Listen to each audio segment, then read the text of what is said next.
What's up, guys? It's your boy, Mahatma Gandhi.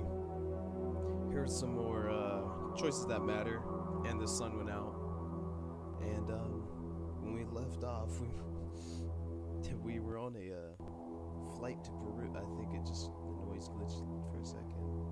But we were on a flight to Peru, and we met a taxi driver called Sharon, and we're staying at her house.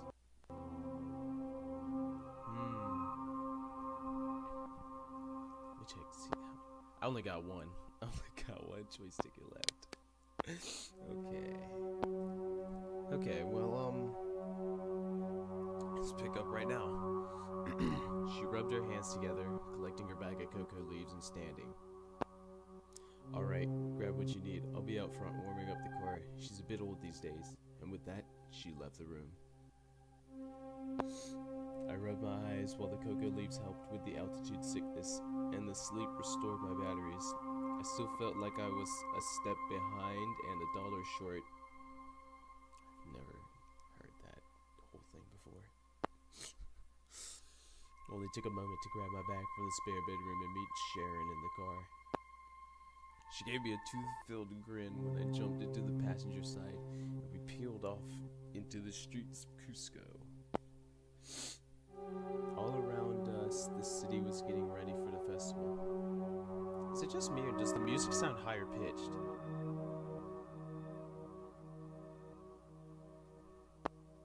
I hear it sounds higher pitched to me. Lights were being hung in the main streets. People in traditional dresses were swarming amongst the tourists, trying to earn their Peruvian sol, the local currency. Dotted amongst everything else were the depictions of sun gods, the Incan royal family, and strangely, llamas.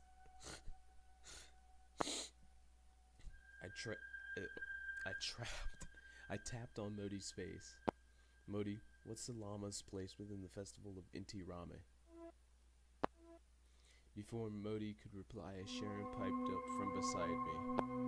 Oh, they used to sacrifice them back in the days, whole packs of them, selected for their brown coloring. She smiled pleasantly as we wound through the streets with ease. Yeah, the sound is higher pitched. Actually, teacher, a gathering of llamas is referred to as a herd, but otherwise Miss Sharon is correct. Why he mad though? Why are you so mad? I smiled at Modi's oh my god, petulance. The programmers did a good job of recreating human emotion. I assume they don't do this anymore. Sharon nodded. They still make a show of it, but they're only symbols, puppets, I think. I couldn't get that close the year I went. The crowds were crazy. I'm actually surprised no one wanted to actually kill some of the beasts this year after all that nonsense with the sun going out. I raised my eyebrows, surprised. Nonsense. My life had been consumed with the hows and whys of the incident, and a taxi driver dismissed it as nonsense. She slowed at a set of lights, and almost as if on cue, a man led a brown llama across an intersection. Sharon watched it casually. Maybe I was wrong. Does Australian culture have any lores about the sun gods? Can you explain more about Spanish Incan beliefs and cultures? I don't want to assume if she's Australian, unless she told me. Because I know that at some point it told me that she was Australian, but I don't know if that's right. I'll go whatever. If we're going in balls deep. Let's go. Does Australian culture have any lore about the ending of the world or sun gods, I asked? Well, I assume not. You're a young country. She gave me a weary smile, checking her rearview mirror. We're a young country, but to think we don't have culture is a bit laughable. Well, before the English arrived to turn us into a prison island, the land belonged to the Aborigines. They have their dream time.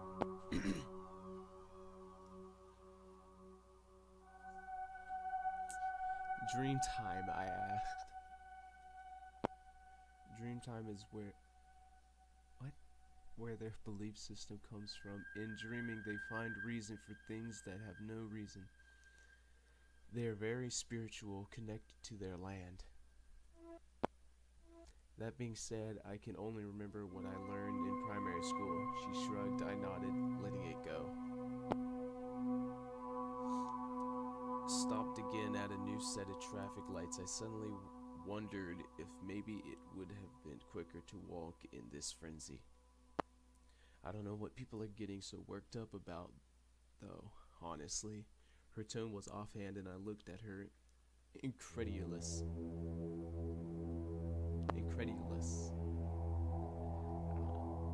Are you kidding? The sun went out, literally. How could you not be afraid? I'm gonna keep calm. How can you not be afraid? She shrugged. It came back on. No harm, no foul. You can throw it back and forth all you want, but it happened. We're all still here and life moves on. She'll be right. She'll be right, I repeated open mouth.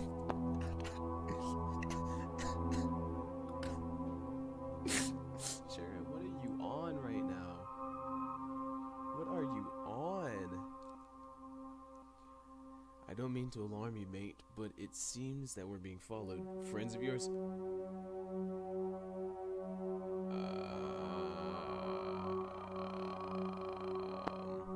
Before I could turn to look, an SUV suddenly slammed into the back of Sharon's taxi, skidding us forward several feet. Oh, I braced myself against the console just in time. Sharon wasn't so lucky. Oh no. Okay, she didn't knock herself out. Bloody hell. She took the wheel and the tires screeched and she took off again. Oh no. Is this the kidnappers? The kidnappers after me? Teacher, we are considerably above the legal speed limit. Okay, look, dude. We are being chased. Okay? Alright? So, you need to just let this go. Okay? Let it go. As we raced away towards the end of the street, the next set of lights turned orange. The traffic on either side inched forward. There was a tiny side street on the right, barely big enough for Sharon's car to fit through. Her eyes flicked between the two options, gripping the steering wheel tightly.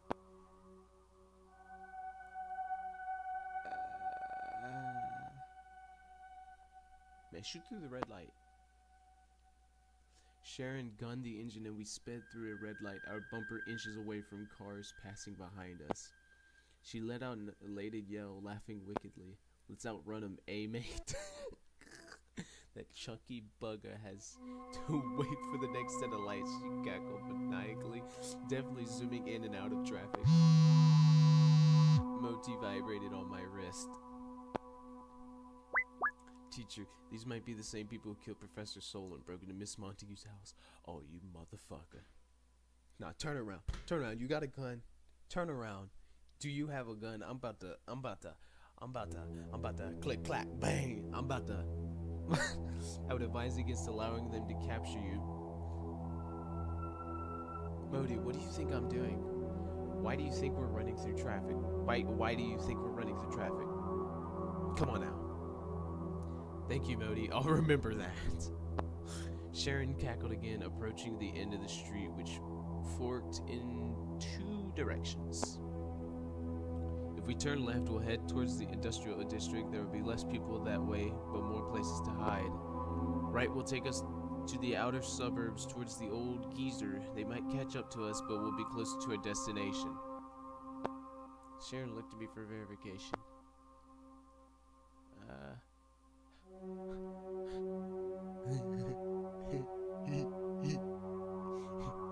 Turn right to the outskirts, man. We ballsy right now. Sharon skidded around on the roads like a devil, obviously talented but also enjoying the rush. The glint in her eyes betrayed how much she enjoyed the danger. I craned my head around to try and catch sight of the SUV behind us. It was still within eyesight, but Sharon created a larger gap with each passing moment. I have to inform you that Miss Sharon is breaking several road rules right now. Modi, shut up. Ordinarily, I would inform the authorities, but I can understand if you do not want me to. However, this is making me highly anxious. How the hell can you get anxious? You're literally a watch. I braced myself against the floor of the car with my feet. I actually agreed with Modi. After we made a few more changes in direction, I turned around again. I can't see them, I shouted, and Sharon whooped, fist pumping the air. She twitched the wheel suddenly and threw us in a car park of an old hall, tucking us out of sight behind the building, then cutting the engine. Sharon smacked the wheel in satisfaction. I think that'll do it. I don't reckon they could have followed us through all of that. That was a hoot. She grinned wildly. I smiled myself, the adrenaline and relief making me feel elated. They know Miss Sharon's car now, teacher. Yeah, they do. There's a chance that they might be able to find us again. I suggest that you be cautious in how you proceed. As much as Modi was right, I also knew that if people were following me, then it wouldn't be long before they found the historian. Time wasn't on my side. Sharon was still chortling beside me, cheeks rosy. You ready to head over to the old geezer's house or what? Does Kukels have a public library that I should utilize just until I know it's safe to proceed? Sharon raised her eyebrows. Well, sure, but I thought you were in a hurry. I chewed it over. No, we ain't going to no public library. They might kill the historian. Head directly to the historian. Okay. Well, I'm going to watch a bunch of ads again. So, I'll see you. Alright, I'm back. I have 9 tickets now, so let's just head directly to the historian, because they gonna kill him if we don't go there straight. Sharon pulled up outside the historian's house, putting the car into park. I'm afraid it doesn't matter if you want me along or not, mate. I'm not about to sit out in the open just waiting. I hesitated, but shrugged off my indecision. She had just experienced a car chase because of me, and hadn't left me to fend for myself yet. Well, I don't think I was gonna leave you in that car, though. I was not. Together, we walked up to the old Incan-styled house and knocked on the door. What's his name again? I asked Sharon, waiting. She turned to me and smiled. You'll have to ask him. I can't pronounce it. Oh, good God. The door swung open and an elderly man in traditional Peruvian dress opened the door, chattering away in a strange dialect of Spanish.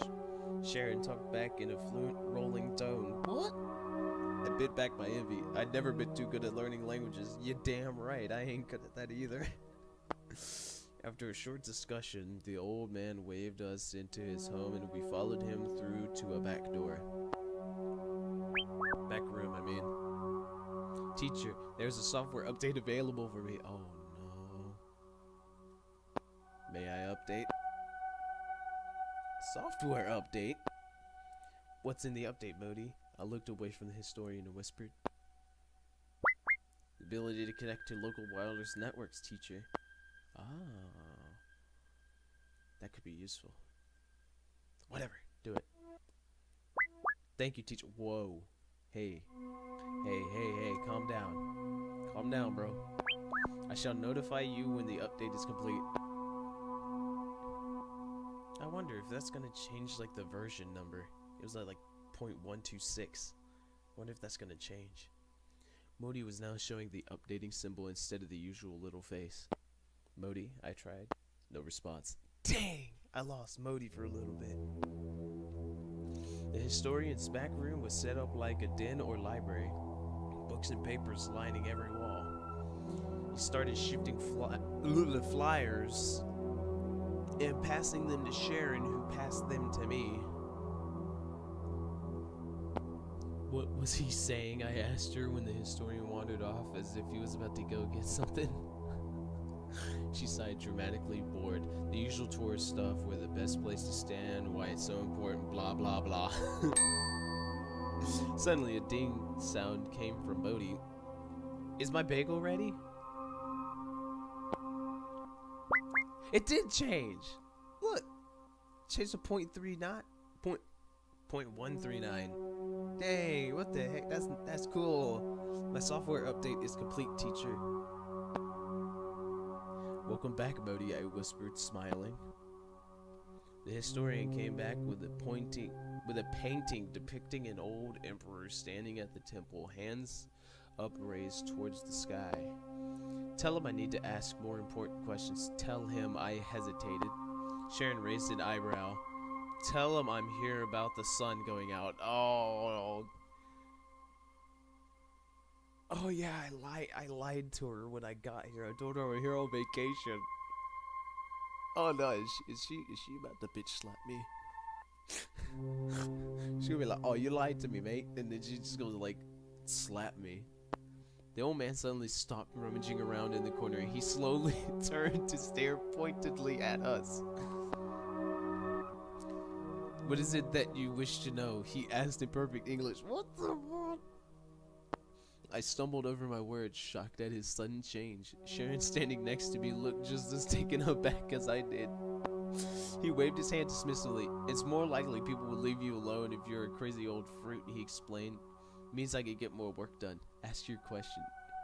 He's right. He ain't wrong. He's right. Ask about the region of Cusco. Ask about the Incan gods. No, I don't need to know the region of Cusco. I need to know about the Incan gods.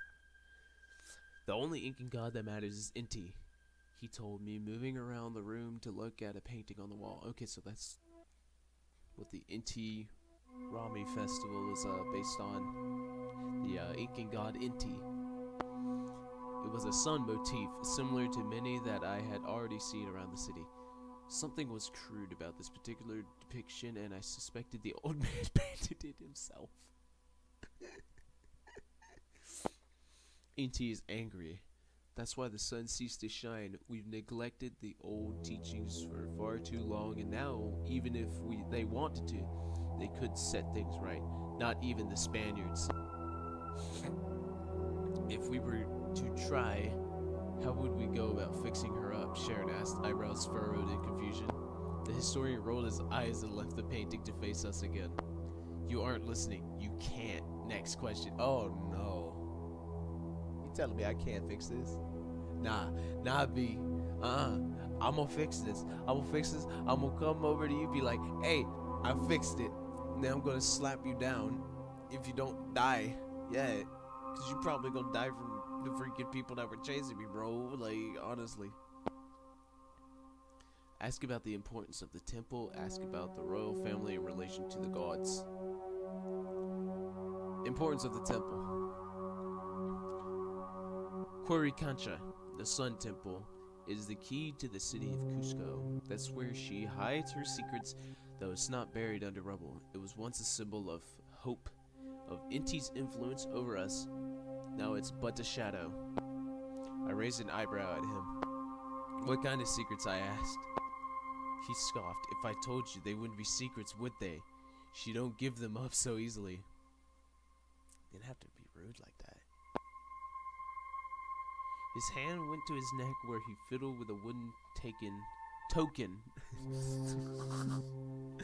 attached by a length of string. If Inti were to walk the earth in his human form, that's where he would be. Though I doubt any of us will see him in his lifetime. In this lifetime. Oh my god. Next question. Ask why the sun went out. I want to know what his take on it. The historian grew still. So much so that I thought I'd anger him as he collapsed into his chair as if in defeat. There used to be old protocols. The magic makers and the medicine men of the world would know what to do in times like this, but they were lost. Maybe even before the Spaniards attempted to destroy all the records, the knowledge was already lost. I crept close to him, kneeling next to his chair. What knowledge? You think this is the first time the sun has gone out? No, it's happened before. The Incans knew how to set things right. He leaned close to me, whispering, there are legends of priests who would do their work in the temple, sustaining life for us. But now everything is gone. Oh, good Lord.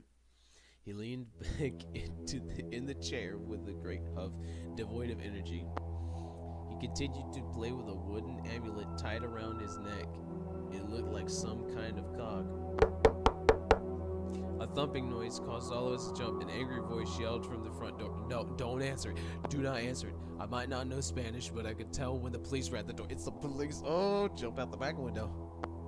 The old man stood and hobbled to the door and opened it, only to be pushed aside as two policemen barged in and made a beeline for me. I knew I should have jumped out the window. Oh, Jesus. Before I could protest, they locked me in cuffs and started frog marching me out to the waiting police car. I'm innocent. Where are you taking me? Why are you arresting me? What is my crime? I'm innocent. Where are you taking me? I got hustled into the back of a police car and driven to a nearby station. No matter what I said, the officers wouldn't respond to me, only shooting odd looks at each other. When we arrived, they dumped me into a waiting room without any explanation. Frustrated, I waited. Teacher, are they going to confiscate me now? Shut your ass up. I didn't reply. The police hadn't noticed that Modi was on my wrist, and I didn't want them to. Eventually, the door opened again, and I got to my feet. Sharon walked in, a sour expression on her face. I sat back down, surprised. Oh my God. Don't start, she quipped. I know it's against my better judgment to be here, but if they make you wait for a translator, it'll take hours. I volunteered. I smiled, flooded with relief. Thank you. Yes. I told you not to start, she growled just as the door opened and two officers walked in. Sharon and the two greeted each other in Spanish before she took a seat next to me, across the table from the two uniforms. They spoke for a moment and then Sharon turned to me. They want to know why you're in Cusco, in your own words. Nah, I'm here on holiday. The lie fell from my lips easily. This wasn't the first time that I had to lie to the police.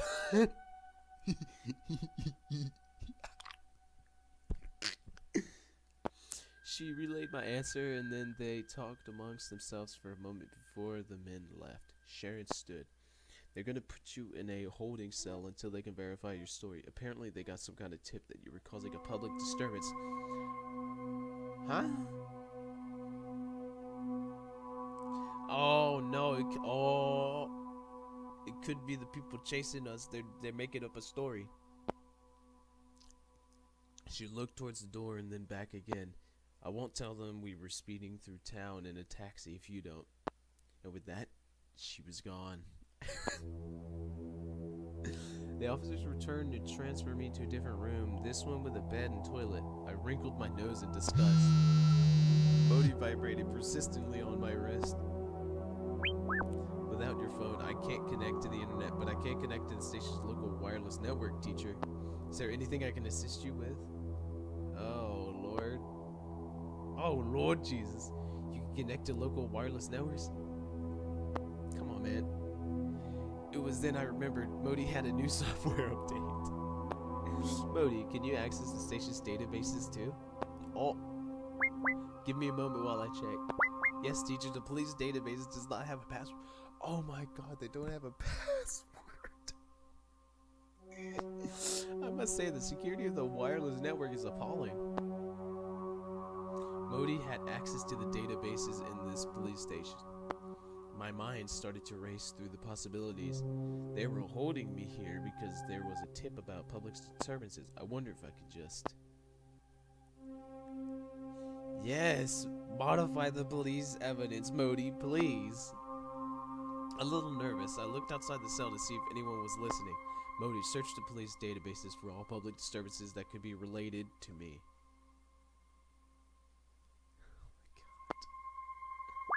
Are you sure, teacher? Yes, I'm sure. It is illegal to access the police database without proper authorization. Please, Modi, we don't have a choice. I understand, teacher.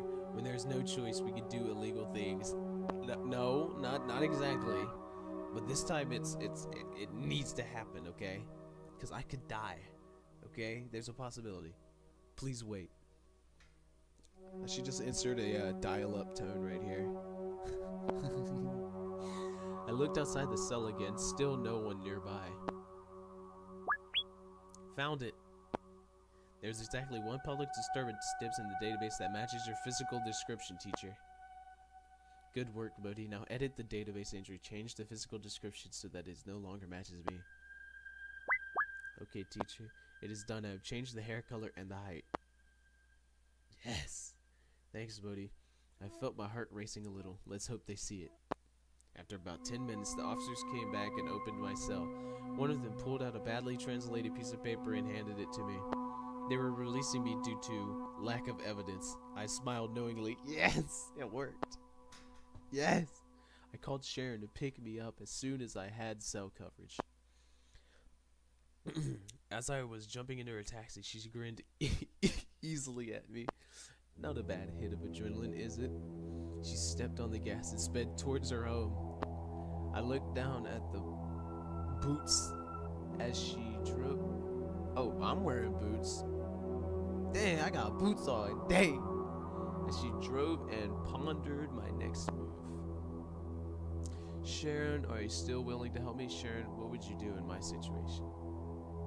I want to know if she's still willing to help me. I don't want to put her in danger, but... Sharon looked at me with a twinkle in her eye and a sly look on her face. It was grouse, wasn't it? Huh? Or grouse. I don't know. Grouse, goose. All that excitement running through the streets, being in car chases. To be honest, for the first time, I'm a bit curious about how this is going to end. With one of us dead. I already know. She shifted, looking out the window of her taxicab. It seems to me that everything connects back to the temple in Tirami.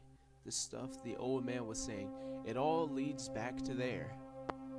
She chewed the idea around her head for a moment, biting her lower lip in concentration. Here's the breakdown. The Inti Rami festival kicks off tomorrow with the parades through the city leading to the temple where the main event takes place. I nodded, remembering reading a booklet detailing the year's festivals. Or festivities. On the other hand, if you head over early, you might be able to have a better look at the temple without all the commotion that accompanies the parade. Miss Sharon is right, teacher. However, if the people chasing us are also going to the temple, it is safer to be in the festival parade where there is a crowd. Oh, damn! I can feel a choice coming up. Sharon cocked her head to the side and considered me. So what's it gonna be? Head straight to the temple or join in the festival? Okay, this is gonna be the last choice I make in this video. But what we gonna do, we gonna go straight to the temple. Cause look, we going in deep. We going in balls deep, alright? Let's go to the temple. Okay. Well, I'm gonna choose to go to the temple. I'm gonna end the video right here, but I'm gonna watch the ad so I can actually choose the freaking thing. So yeah, I'll see you guys in the next video. Bye.